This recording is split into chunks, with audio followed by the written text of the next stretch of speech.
Everyone, आज हम discuss करने वाले एक बहुत ही प्यारी company that is BLS international services limited, जिनका काम है गवर्नमेंट टू कंज्यूमर्स। मतलब ये वीजा प्रोसेसिंग में हेल्प करते हैं, आगे रिन्यूअल्स में हेल्प करते हैं पासपोर्ट के। Almost it's like a monopoly. तो ये इसके बारे में हम फुल डिस्कशन करेंगे, इस कंपनी की वैल्यूएशन, इस कंपनी के फंडामेंटल्स एंड टेक्निकल्स। अगर अच्छे लगे तो इसमें हम एंट्री बना सकते हैं, बट अपनी रिसर्च करने के बाद आज हम थोड़ी सी इसके बारे में डिस्कस करते हैं, कैसी चल रही है ये कंपनी, आगे क्या इसमें ग्रोथ नजर आ रही है हमें या नहीं। सी कंपनी की मार्केट कैप सिर्फ 16,600 करोड़ की है, बट ROE ऑलमोस्ट 31 to 32% है। That is a very good percentage, right. P ratio 36, under valuation में मिल रही है, कोई महंगा नहीं है स्टॉक हमारा। Pledge percentage is 0, it's almost not, it's 0 only. Debt to equity ratio is 0.27. That means 0.27 मतलब बहुत ही कम डेट है, डेट इतना ज्यादा नहीं है, ठीक है, बहुत कम डेट है, तो दिक्कत कम है, ठीक है, दिक्कत है ही नहीं। पी रेशियो अपनी कम ही है, राइट। एंड अब देखेंगे promoters holding ratio is very nice, a good thumbs up for the promoters holding and it is 70.4%। promoters holding से हम क्या जज करते हैं? हम ये जज करते हैं जब promoters को ही अपनी कंपनी में इतना फोकस्ड है, इतना भरोसा है, तो आगे ही चल सकती है, चलने के चांसेस हैं। जब promoters को ही नहीं भरोसा अपनी कंपनी में, तो क्या ही चलेगी वो कंपनी, ठीक है। तो अब इसके बारे में आप देखेंगे, are a part of 4 decades of old BLS group with a global presence and diversified range of services and is the biggest global players in visa application outsourcing। Visa application की आउटसोर्सिंग में ये काम करते हैं, biggest global players हैं, इनकी presence बहुत जगह है, अराउंड 65 कंट्रीज में इनकी प्रेजेंस है, ठीक है। अब इसके बारे में हम आगे बढ़ते हैं, टेक्निकल्स अभी चेक करेंगे, प्रॉज एंड कॉन्स आप पढ़ लीजिएगा, इसमें कोई कुछ खास नहीं है, लेकिन हमें ये पता है ये सारे 356, इनके पीयर ग्रुप में ये सस्ती मिल रही है, 36.66 का हमारा पीई रेशियो है, ठीक है। Now next is OPM percentage. हम देखेंगे, सेल्स देखेंगे, सेल्स 227 करोड़ की हुआ करती थी, आज ये तो 513 करोड़ की है, ठीक है। अब ये हमने कंसोलिडेटेड देख रहे हैं हम, एक second, let's go to just a second, yes, this one, sales is 450 crores and it is now 1948 crore, ठीक है। तो क्या जबरदस्त ग्रोथ है। Operating profit is 30 and now it is 546। Growth देख रहे हैं आप, 15 की बात करें हम, आज हम 2025 में बैठे हैं, तो 10 साल में क्या ग्रोथ है, 30 से 546। 351 माइनस 446 भी करते हैं तो ये कितना परसेंट है, लास्ट क्वार्टर से भी देखते हैं इसकी, मार्च लास्ट ईयर से भी देखते हैं, 546 माइनस 351, एक minute, 546 minus 351 divided by 351 into 100, it is 55%। आप देख सकते हैं, इट इज 55% की ग्रोथ आ रही है in a year, huge great growth. आज अगर आप देखेंगे, अगर हमारा पोर्टफोलियो 55% से बनता है, तो क्या हमारी वैल्यूएशंस, क्या हमारी वेल्थ क्रिएशंस होती है, राइट। तो OPM percentage is operating profit margin, मतलब कि हम कोई काम कर रहे हैं तो उसका ग्रॉस प्रॉफिट क्या है, प्रॉफिट मार्जिन परसेंटेज क्या है, वो हमें बताता है ओपीएम परसेंटेज, एंड जो 7% से आज हो चुका है 28%, विच इज गोइंग हाईएस्ट है इस टाइम पर। नेट प्रॉफिट इज ऑल्सो 326 से 480, 45% की ग्रोथ ओवरऑल, अगर आप देखते हैं इसको, ठीक है। नेक्स्ट, यदि ग्रोथ परसेंटेज के हिसाब से सेल्स इंक्रीज हो रही है, रेवेन्यू इंक्रीज हो रहा है, प्रॉफिट्स इंक्रीज हो रहे हैं, वैल्यूएशन सस्ती हैं, अभी तक हमें ये समझ में आया। कैश फ्लोज अच्छे हैं, कैश जनरेटिंग कंपनी है।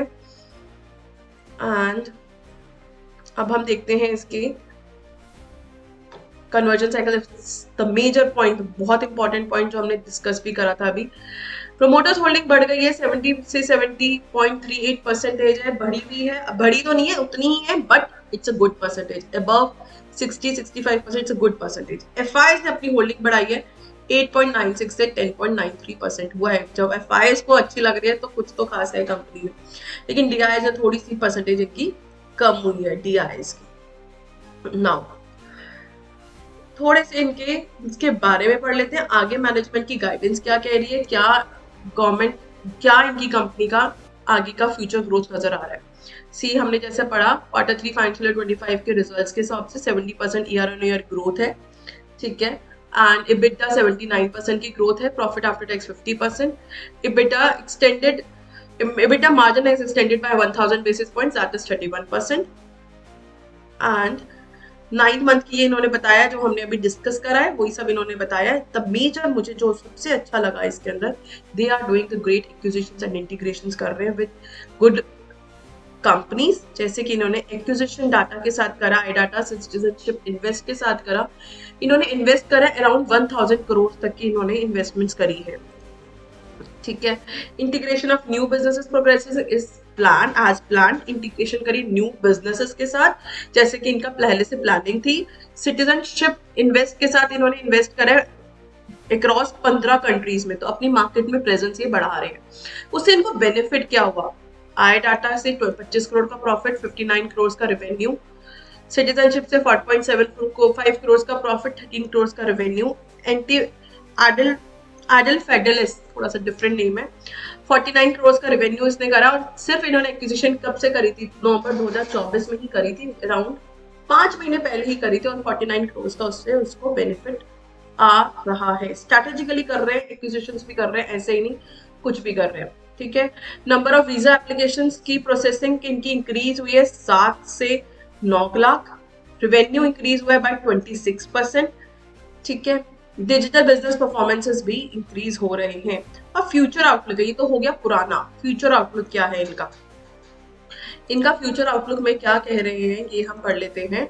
ये क्या कह रहे हैं कि committed to nurturing organic growth, इनका फोकस है ऑर्गेनिकली ग्रोथ करने का इन visa and digital service segments में, और इस ऑर्गेनिक ग्रोथ से अपॉर्चुनिटीज ढूंढ रही है domestic as well as global markets में, ठीक है। मैनेजमेंट क्या एम कर रही है, 30% मार्जिन होने का इन द वीजा बिजनेस, और साथ में डिजिटल बिजनेस में थोड़ा सा फ्लक्चुएशन आएगा due to the contribution of acquired entities as well as seasonality of the business. कहीं सीजनैलिटी है बिजनेस में, कहीं बार Q3 में थोड़ा सा फॉल रहता है। रीजन क्या है, उस टाइम पे लोग घूमना कम करते हैं। Q1 में ज्यादा रहता है, अप्रैल मई जून में, या फिर Q4 में ज्यादा घूमना रहता है, ठीक है। नाउ ये कह रहे हैं एक सीजनलिटी इंपैक्ट आया था, सीक्वेंशियल डिप आया था वीजा एप्लीकेशंस में, लेकिन हम Q4 में एक्सपेक्ट कर रहे हैं उसकी रिकवरी। तो management indicated that travel industry growth is essential for future revenue increases. Future revenue increase करें तो ट्रैवल इंडस्ट्री में ग्रोथ आनी चाहिए। और जितना हमने अभी तक, जैसे मैंने आपको बोला था, हम लोग अभी सेमिनार भी कर रहे हैं फॉर द कंजम्पशन, तो उसमें हम यही डिस्कस करने वाले हैं। कंजम्पशन हमारी बढ़ने वाली है through the travel industries. Consumption बढ़ेगी तो ट्रैवल इंडस्ट्री में भी आएगी वो, क्योंकि एक किसी इंसान की पर कैपिटल इनकम इंक्रीज होती है तो बेसिक अपनी नेसेसिटीज पूरी करके क्या ही कोई करता है ना, नेक्स्ट अपना लाइफस्टाइल अपग्रेड करने के लिए क्या ही करता है, ट्रैवलिंग होती है, ट्रैवल करता है इंसान, अच्छे अच्छे स्टेशंस पे जाता है, घूमने जाता है तो इनका ऑब्वियसली आउट ऑफ इंडिया भी जाते हैं, विद इन इंडिया भी रहते हैं, तो इनका वो काम बढ़ेगा, तो BLS इंटरनेशनल सर्विसेज में की ग्रोथ होगी। This is about the fundamentals जो मुझे अच्छे लग रहे हैं अभी तक। रेटिंग अपडेट देख लेते हैं। इसकी रेटिंग अपडेट क्या है, A+ है क्रिसिल की तरफ से A+ रेटिंग है, तो this denotes a good thing, ठीक है। और आपको इसको डिटेल में पढ़ा है तो पढ़ो, इसकी PPT पढ़ो, इसकी ट्रांसक्रिप्ट पढ़ो, you will get to know more about the company, ठीक है। नाउ मैं BLS इंटरनेशनल सर्विसेज का टेक्निकल पढ़ना चाहेंगे। सी मार्केट के फॉल में ये 40%, ये अराउंड 40% है फॉल आया, लेकिन यहाँ से सपोर्ट लिया, तीसरा यहीं से सपोर्ट ले लिया मार्केट ने। ये यहाँ से जिगजैग करता हुआ पहला ट्रैवल करेगा 500 को पार जैसे ही करेगा ये और चल सकता है। This is my view, not the recommendation about the company. Company is futuristic, management is good. इसकी आपको और डिटेल्स चाहिए तो मैनेजमेंट गाइडेंस पढ़िए, कॉन कॉल्स पढ़िए, फुल डिटेल में इस कंपनी को पढ़ने की कोशिश करिए, आपको रिजल्ट्स मिलेंगे, फिर आप कन्विक्शन के हिसाब से किसी में ट्रेड प्लान कर सकते हो। Stay tuned, keep trading, keep investing, और ऐसी और वीडियोस को करने के लिए प्लीज सब्सक्राइब द चैनल।